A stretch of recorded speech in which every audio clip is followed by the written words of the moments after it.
वो योजनाएं गलत लोगों तक फायदा पहुंचा रही है। आपके जो पैसे हैं वो पैसे एक ऐसे व्यक्ति के पास जा रहे हैं तरीके से जहां पर इसकी जरूरत नहीं है।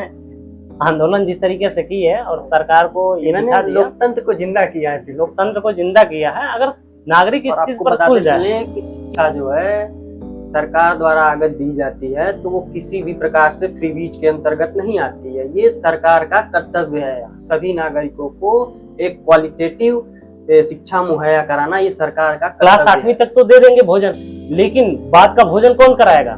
गुणात्मक शिक्षा की सुधार करना चाहिए। मिड डे मील के साथ साथ गुणात्मक सुधार हमेशा होते रहने चाहिए। समय के साथ साथ शिक्षा में भी सुधार होने चाहिए, जो भी योजनाएं चल रही हैं उसमें भी सुधार होनी चाहिए। चलिए अगले प्रश्न की ओर बढ़ते हैं। अगला जो प्रश्न है वो भी तमिलनाडु के परिप्रेक्ष्य में ही है, क्योंकि ये मामला जो है ऐसा नहीं कि हम सिर्फ एक राज्य को लेकर चल रहे हैं। ये मामला जो अभी वर्तमान का कुछ समय पहले का ये किसी भी राज्य से हम लोग लिंक नहीं कर रहे हैं इस वीडियो को, बल्कि हम लोग अभी हाल ही में जो चुनाव हुए या जो योजनाएं चल रही हैं उस योजनाओं के बारे में हम लोग बातें चर्चा में रही हूँ उसी के बारे में हम लोग चर्चा करके उस चीज को समझाने की कोशिश आप लोगों ने, आप लोग भी समझ पाएंगे कि हाँ ये योजनाएं इस समय चर्चा में थी। तो टीवीके का जो घोषणा पत्र जारी किया टीवीके ने, उसमें वुमेन्स के वेलफेयर के बारे में बात कही गई, जबकि हमें वुमेन एम्पावरमेंट पे काम करने की आवश्यकता है। उनके घोषणा पत्र में 60 साल से जो कम महिलाएं हैं, जो घर की मुखिया हैं, उनको हर महीने 2500 रुपए देने का वादा किया गया। फ्री बस सेवा देने की बात की गई। परिवार के लिए हर साल 6 मुफ्त गैस सिलेंडर देने की बात की गई। शादी में 8 ग्राम सोना देने की बात की गई। जो नया बच्चा पैदा होगा उसको 1 ग्राम की अंगूठी देने की बात की गई, जो सरकारी अस्पताल में बच्चा पैदा होगा। तो आपको नहीं लगता कि ये जो योजनाएं हैं ये महिलाओं को सशक्त बनाने के बजाय उनकी जो वर्तमान स्थिति है उसको जारी रखने की ओर क्या बोलते हैं सहयोग करता है? और हमारी सरकार इस बारे में क्यों नहीं सोचती कि इस तरह फ्रीबीज देने से महिलाओं की स्थिति में कोई सुधार होने वाला है नहीं। उनके सशक्तिकरण पे ध्यान देना चाहिए, उनकी शिक्षा पर, उनकी सामाजिक शिक्षा पे ध्यान देना चाहिए। अगर वो आर्थिक स्वतंत्रता, महिलाओं को इतनी आर्थिक स्वतंत्रता दे दी जाए किसी योजना के माध्यम से कि वो पुरुषों जितनी सक्षम हो जाए, उतनी आर्थिक रूप से स्वतंत्र हो जाए, तो ये सारी चीजें महिलाओं को देने की आवश्यकता ही नहीं है। वो खुद सक्षम है इन चीजों को पूर्ति करने के लिए। बिल्कुल, अब महिलाओं की भी बात करें और बच्चे को भी इसमें बात की है। बच्चे को जन्म होते ही ये मिल जाती है चीजें। अगर बच्ची हो या बच्चा कोई भी जन्म लेता है तो उसका सबसे बड़ी जरूरत होती है शुरू से लेकर खान पान, जो जीवन स्तर होता है, सारी चीजें, जो पोषण स्तर होता है उसको सुधार करने की जरूरत होती है। अगर कोई पोषण स्तर को सुधारता है तो वो सरकारें अगर अच्छे तरीके से करती है तो वो भी पोषण स्तर को सुधारना, शिक्षा की व्यवस्था कराना, गुणात्मक शिक्षा दी जाए तो इससे देश का विकास होगा। अगर आप 1 ग्राम सोना, 10 ग्राम सोना दे रहे हैं तो मुझे नहीं लगता है कि ये कहीं से भी सही है। 10 ग्राम सोने से व्यक्ति 10 दिन खा लेगा, लेकिन आगे की जिंदगी 10 दिन की तो है नहीं। 10 दिन के बाद आदमी जाएगा ही जाएगा कहीं। और वो सोना देगा वो आपके पैसे से ही देगा, वो अपने पास से नहीं देगा। अगर वो सुधार करता है, सिस्टम को सुधारता है, अगर कोई सरकार मुझे अगर कहती है कि सरकार अगर सिस्टम को सुधारती है, शिक्षा व्यवस्था को सुधारती है, कोई सरकार ये कहे कि नौकरी जिस तरीके से दी जानी चाहिए उसको दे अच्छे तरीके से, नौकरी अच्छे तरीके से, बल्कि नौकरी ना दे तो भी इस चीज को सुनिश्चित कर दे कि जो पढ़ा लिखा बच्चा है उसको कहीं ना कहीं नौकरी मिल जाए, अच्छे तरीके से मिल जाए, उसको इतना सक्षम बना दे। और स्किल डेवलपमेंट पर काम करना चाहिए कि बच्चा शुरुआत से ही अपने इतने स्किल हो कि उसे नौकरी ना भी मिले तो 10 लोगों की नौकरी दे सकते हैं। वो एंटरप्रेन्योरशिप जो कर सकता है, उद्यमी बन सकता है वो बच्चा। शुरुआत से इस तरीके से कल्चर डेवलप करनी चाहिए हमारे देश में। हमारे देश में कल्चर इस तरीके की नहीं है। ये चीजें ह्यूमन डेवलपमेंट के अंतर्गत आती है।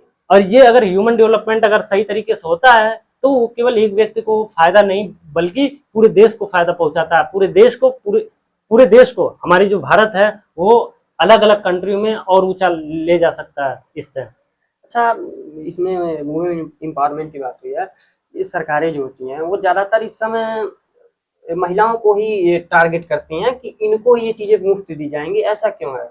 इसका मेन रीजन ये है कि महिलाओं की भी हिस्सेदारी लगभग पुरुषों के बराबर है और वो इमोशनली तौर पर थोड़ा वीक होती है।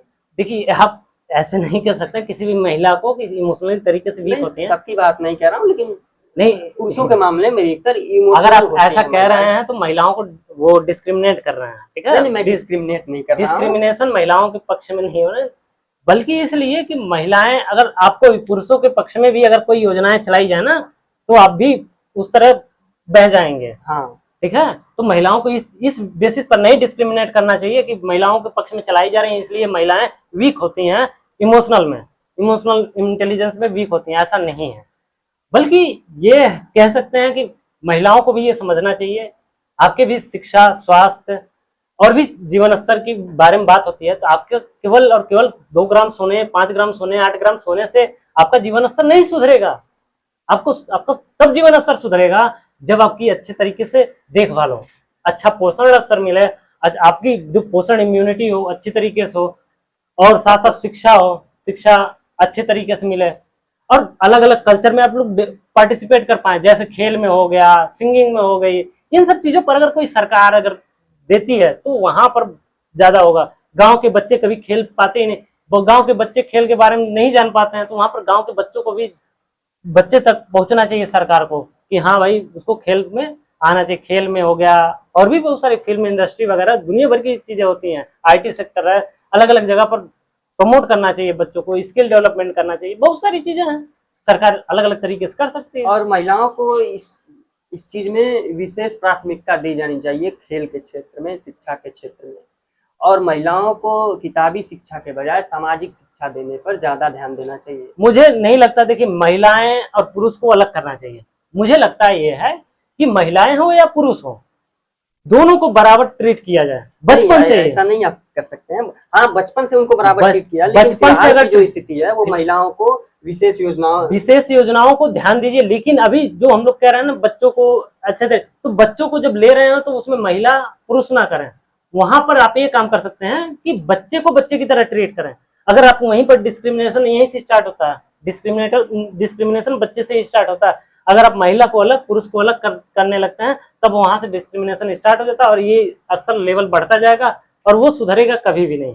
इसका सबसे बड़ी पहल ये हो सकती है कि सरकार जो है वो सिर्फ बॉयज स्कूल या गर्ल्स स्कूल को का जो कॉन्सेप्ट है उसको खत्म करे, दोनों को एक साथ पढ़ाए। कोविड स्कूल जिसे बोलते हैं हम लोग, आजकल ये चलन है कि बच्चों के लिए अलग स्कूल रहेगा, बच्चियों के लिए अलग स्कूल। नहीं, ऐसा नहीं होना चाहिए। बच्चे और बच्चियों दोनों को सेम स्कूल में सेम शिक्षा दी जानी चाहिए।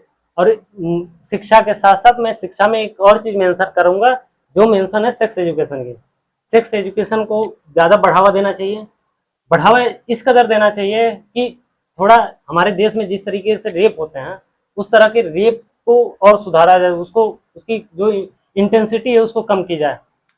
तो रेप को अच्छे तरीके से मेंटेन करना, उस पर हम लोग अलग वीडियो बनाएंगे। जो रेप वगैरह होते हैं, शिक्षा व्यवस्था किस हद तक उस पर उसमें इन्वॉल्व रेप के होने में हमारी जो एजुकेशन सिस्टम है कहीं ना कहीं जुड़ी होती है, उसका एक मुख्य कारण है। रेप जो होते हैं उसका मुख्य कारणों में से एक कारण हमारी एजुकेशन सिस्टम होती है, कहीं ना कहीं सामने आती है। तो हम लोग उस पर अलग वीडियो बनाएंगे कि एजुकेशन सिस्टम आएगा, सेपरेट वीडियो। बाकी ये जो हमारा मुद्दा है उससे न भटकते हुए इसको और आगे लेते हैं हम लोग। तो प्रशांत जी, अब अगला हमारा प्रश्न ये है कि फ्रीबीज का जो कॉन्सेप्ट है या जो कल्चर है, ये लॉन्ग टर्म में अर्थव्यवस्था और नागरिकों पर क्या प्रभाव डालता है? इसका सीधा आंसर दूं तो बहुत अधिक प्रभाव डालता है। बहुत अधिक इस प्रकार से डालता है कि यदि अगर मैं छोटे से बच्चे की बात करूं, किसी व्यक्ति के बारे में ना, बल्कि छोटे से बच्चे से मैं शुरू करता हूं। अगर सरकार ने कोई ऐसी योजनाएं चलाई हैं जिसमें शिक्षा व्यवस्था पर फोकस किया गया, तो एक बच्चे को अगर शिक्षा व्यवस्था अगर अच्छे तरीके से मिल पाती है, अगर शिक्षा अच्छी तरीके से मिल पाती है, तो वो बच्चा आगे बढ़कर वो देश के लिए बहुत सारे काम कर सकता है, इन्वेंशन बन के निकलेगा। हाँ, तो इन्वेंशन कर सकता है। आखिर में हर एक व्यक्ति देश का नागरिक है, और हर नागरिक ही देश है। मेरा ये मानना है कि हर नागरिक एक देश है, देश का हर एक नागरिकों का समूह ही देश बनता है। अगर देश के समूह में हर एक बच्चा बढ़िया शिक्षा व्यवस्था के साथ आगे बढ़ा, स्किल अच्छे, शिक्षा से ज्यादा स्किल डेवलपमेंट पर भी फोकस हुआ है, तो बच्चा केवल अपने लिए ही सुधार नहीं करेगा, बल्कि देश के लिए भी सुधार कर सकता है। बहुत सारी चीजें देश के लिए भी कर सकता है। आपने जो बताया वो एक स्टेट के वेलफेयर हाँ। योजनाओं के बारे में बताया। और हमारा प्रश्न ये है कि जो फ्री बीज है हाँ, इसका लंबे समय में अर्थव्यवस्था पे ऊपर क्या प्रभाव पड़ता बता है, तो रहा हूँ। नागरिकों के ऊपर?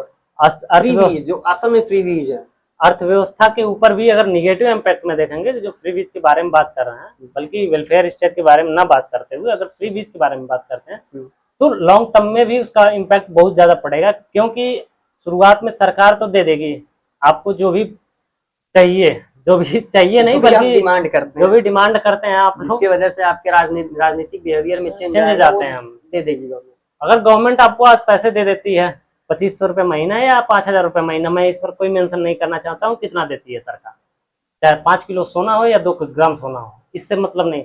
जो सोना देती है, जो पैसे देती है, वो आता कहाँ से, पहले आप ये जान लो। अगर आपको ये पता चल रहा है कि लोन लेकर पैसा कोई देता है आपको, तो आप सोचिए वो सरकार पर लोन नहीं है, वो व्यक्ति पर लोन होता है, हर एक व्यक्ति पर लोन है। अगर 100 रुपये सरकार कहीं से लोन लेती है और 100 व्यक्ति हैं उस सरकार के अंदर, तो 100 व्यक्ति पर 1-1 रुपए का लोन है, इतना ध्यान दीजिए। तो जो भी सरकार हो, अगर पैसा अगर कहीं से लेकर आपको पैसा कुछ देती है, सरकार तो चली गई, सरकार तो 5 साल के बाद, 10 साल के बाद, जितनी भी साल के बाद बदलते, 5 साल के बाद सरकार बदलेगी, लेकिन आप तो वहीं पर रहोगे। तो अगर आप वहीं पर रहते हैं तो लोन तो आप पर वैसे ही रहने वाला है। तो नागरिकों पर लोन लंबे समय तक जारी रह सकता है अगर सरकार गलत तरीके से मुहैया कराती है। फ्री बीज तो मुहैया ही है, इसी तरह गलत तरीके से ही मुहैया कराती है। अच्छा, अब हम अगले प्रश्न की ओर बढ़ते हैं हम लोग। जो बेसिक ह्यूमन नीड्स हैं, जैसे शिक्षा हो गया, स्वास्थ्य व्यवस्था हो गया, कुछ हद तक बिजली भी हो गई, खाने की जीवन स्तर ठीक है, वो कह सकते हैं। पर सरकार को अपना जो एक्सपेंडिचर है उसको और बढ़ाना चाहिए या फिर उसको निरंतर रखना चाहिए या कम करना चाहिए?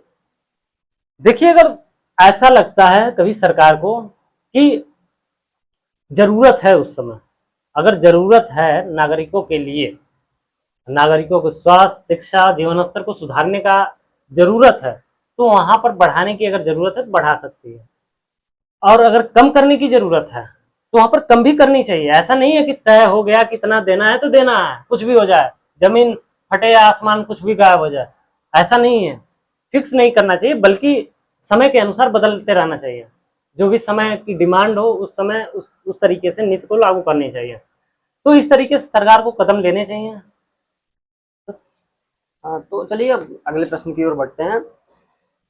सरकार और नागरिक दोनों मिलकर जो फ्रीबीज का कल्चर है, मैं यहाँ पे वेलफेयर की बात नहीं कर रहा, मैं फ्रीबीज की बात कर रहा हूँ, इसको कैसे खत्म कर सकती है? क्योंकि सिर्फ सरकार चाहे तो नहीं खत्म कर सकती, सिर्फ नागरिक चाहे तो भी नहीं खत्म कर सकते, दोनों मिलकर ही इसको खत्म कर सकते हैं। किस प्रकार इसको खत्म किया जा सकता है? अगर मैं कुछ टिप्पणी करना चाहेंगे? अगर मैं इसको बात करूं, अगर आप कह रहे हो कि नागरिक नहीं खत्म कर सकते, सरकार नहीं, दोनों मिलकर खत्म कर सकते, उससे ज्यादा अगर नागरिक खत्म करने के मूड में आ जाए, जिस तरीके से भी कांग्रेस जनता पार्टी ने आंदोलन जिस तरीके से की है और सरकार को ये दिखा दिया, लोकतंत्र को जिंदा किया है, लोकतंत्र को जिंदा किया है। अगर नागरिक इस चीज पर तुल जाए कि आप फ्री बीज दोगे, सरकार ही मैं बनाऊंगा, आप कुछ भी कर लो, फ्री बीज है, मैनिफेस्टो देखो, अगर उसमें आपको ये लगता है कि यहाँ पर फ्री बीज है, आप अपने ये मत सोचो कि 5 रुपया मिलेगा, आप ये सोचो इससे देश पर क्या इम्पैक्ट पड़ेगा। अगर देश पर पॉजिटिव इम्पैक्ट पड़ रहा है, यानी आपके ऊपर पॉजिटिव इम्पैक्ट पड़ रहा है, सकारात्मक तभी इम्पैक्ट पड़ेगा, प्रभाव पड़ेगा, जब आपको ये समझ में आ जाए कि मैनिफेस्टो आपको कितने हद तक प्रभावित कर रहा है। अगर गलत तरीके से प्रभावित कर रहा है, 5 ग्राम सोने, 10 ग्राम सोने या 5 ग्राम लड्डू या कुछ भी देना हो, अगर इस तरीके से सरकार देती है तो आप वहीं पर समझ जाइए कि ये केवल और केवल वोट पाने के लिए है। और नागरिक, मैं हंसकर ये बताना चाहता हूँ, नागरिक अगर चाह ले, लोकतंत्र अगर है हमारे देश में, अगर नागरिक चाह ले तो फ्री बीज यूं खत्म हो जाएगा, गली जो है उसी में खत्म है। अगर लोकसभा चुनाव है, लोकसभा चुनाव हो या कोई विधानसभा चुनाव 2007 कहीं खत्म हो सकता है, तुरंत खत्म इस तरीके से हो जाएगा, सरकार बनाएगी नहीं। और अगर कोई सरकार अगर देख रही है, आने वाली जो भी चुनाव होंगे, सरकार अगर देखेगी कि यहाँ पर ऐसे चुनाव हुए हैं और जनता ने इसका विरोध किया है, तो वहीं उसकी नीति बदल जाएगी, तब वो कल्याणकारी की तरफ घूम जाएगी। गवर्नमेंट भी आपको वही चीजें देगी जो आप डिमांड करेंगे। तो जनता अगर चाह ले क्योंकि लोकतंत्र की सबसे बड़ी शक्ति जनता में होती है, जो उनको पता ही नहीं होता। उनको पता ही ये होता है कि सरकार के पास सारी शक्ति है, जबकि सारी शक्ति जो है आपके जनता के पास है। होती है। और भारत के युवाओं ने करके दिखाया है अभी मैं कुछ ही दिन ऐसे पहले। मैं ऐसे नहीं बोल रहा हूँ, मैं जमीनी लेवल जो जमीनी हकीकत है उसको मैं देखते हुए बोल रहा हूँ। और अलग अलग देशों में जिंजी जनरेशन जो है वो करके दिखाया है। अलग अलग देशों में देख लीजिए, आप नेपाल को देख लीजिए, आप श्रीलंका को देख लीजिए, आप अफ्रीका में देख लीजिए कई कंट्रियों को। तो जो भी देश हैं वहां पर देखिए किस तरीके से बदलाव आए हैं। अगर आप इस चीज को सोच लेते हैं कि बदलना है, ये फ्री बीज का कल्चर या रेवड़ी कल्चर जिसे बहुत ज्यादा फेमस होता है, रेवड़ी कल्चर अगर बदलना चाहते हैं तो सीधा सीधा नागरिकों को कदम उठाना पड़ेगा। नागरिक अगर चाह ले तो रेवड़ी कल्चर समाप्त हो जाएगी और अच्छे तरीके से जो सरकारें हैं और इंडिया को एक नया रूप दे देगा। ये इस तरीके का कल्चर जो होगा इस अगर समय समाज मुझे लगता है, मेरी जहां तक बात है, सबसे बड़ी रेवड़ी जो है वो है पीडीएस के थ्रू अपात्र लोगों को फ्री में 5 किलो अनाज देने। केवल पीडीएस के थ्रू नहीं है, अपात्र कहीं भी लोग होंगे अगर उनको मुहैया कराई जाती है उस योजना के थ्रू, चाहे गैस का हो या आवास का हो, वहां पर वो रेवड़ी कल्चर ही कहलाएगी। अगर अपात्र लोगों को अगर ये दिया जाता है तो वहां पर रेवड़ी कल्चर, वहां पर सिस्टम को सुधारने की जरूरत है। वहां पर अगर सरकार इससे नजरअंदाज करती है कि वोट बैंक बन रहा है, इसके माध्यम से एक वोट बैंक तैयार हो रहा है, इसीलिए नहीं खत्म करती है। अगर मैं कह रहा हूं अगर सरकार अगर इस मुहैया, तो कह तो रहा हूं कि नागरिक अगर चाहे तो इस चीज को खत्म कर सकता है। और जिंजी जनरेशन, मुझे आप पर पूरा भरोसा है कि आप ये कर सकते हो। पूरे जिंजी जनरेशन को मैं कहना चाहता हूँ। चलिए, तो अब इसके बाद हमारे पास कुछ बचा नहीं है इस मुद्दे पे और बात करने के लिए फिलहाल में। आगे और भी मुद्दे पर हम लोग आगे चर्चा करते रहेंगे। इस मुद्दे पे और भी चर्चाएं होंगी, लेकिन फिलहाल जो है भाई इतना ही हम लोग कर सकते हैं आपके लिए। तो धन्यवाद आप लोगों का। और अगर आपको ये वीडियो पसंद आई हो तो ज्यादा से ज्यादा लोगों तक शेयर करें। इस बातचीत का उद्देश्य किसी निष्कर्ष पे पहुंचना नहीं था, सिर्फ बात करना था, एक जो मित्रों के बीच में होता है। और आगे भी बात होती रहेंगी इस मुद्दे पे और मुद्दे पर। अगर आपको ये हमारी बातचीत जरा भी पसंद आई हो तो दूसरों के साथ भी साझा करें। धन्यवाद।